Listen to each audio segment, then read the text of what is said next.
สมคำลือสาดินแดนลาวไตจำปาสักหุ่งเหืองวิไลมีใบหน้าใหม่สดชื่นเบิกบานภาษาพี่น้องปองดองสามัคคีกันมีมูลเสื้อที่ละอาทานต่อสู่ยาวนานยิ่งได้มีใสสนะสมบูรณ์กำลังเพิ่มพูนสร้างสางามหลายผ้าไหมแพรว่านี่เป็นสินค้าส่งขายไปไกลโอ้เมืองโพนทองชื่อเสียงดังก้องหมอลำแดนไทยเมืองปากซองกาแฟงามหลายซื้อขายก็ได้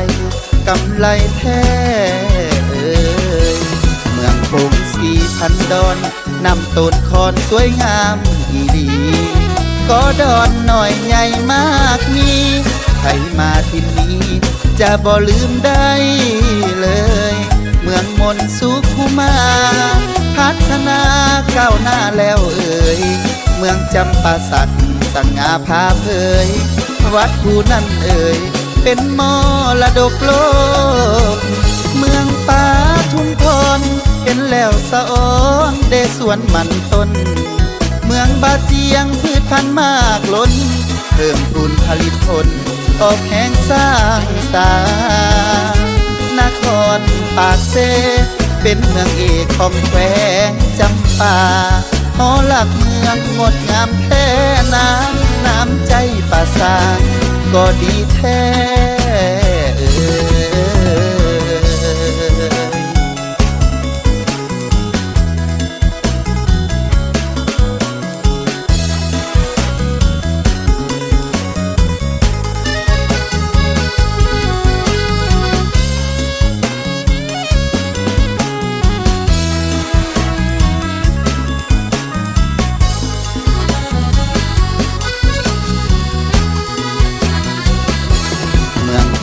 4,000 ดอนนำต้นคอนสวยงามอีดีก็ดอนหน่อยใหญ่มากมีใครมาที่นี้จะบ่ลืมได้เลยเมืองมนสุขุมาพัฒนาก้าวหน้าแล้วเมืองจำปาสักสง่าพาเผยวัดภูนั่นเป็นมรดกโลก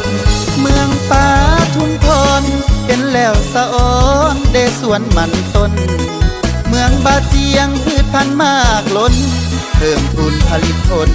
ออกแห่งสร้างสานครปากเซเป็นเมืองเอกของแขวงจำปาหอหลักเมืองงดงามแท้น้ำใจป่าสางก็ดีแท้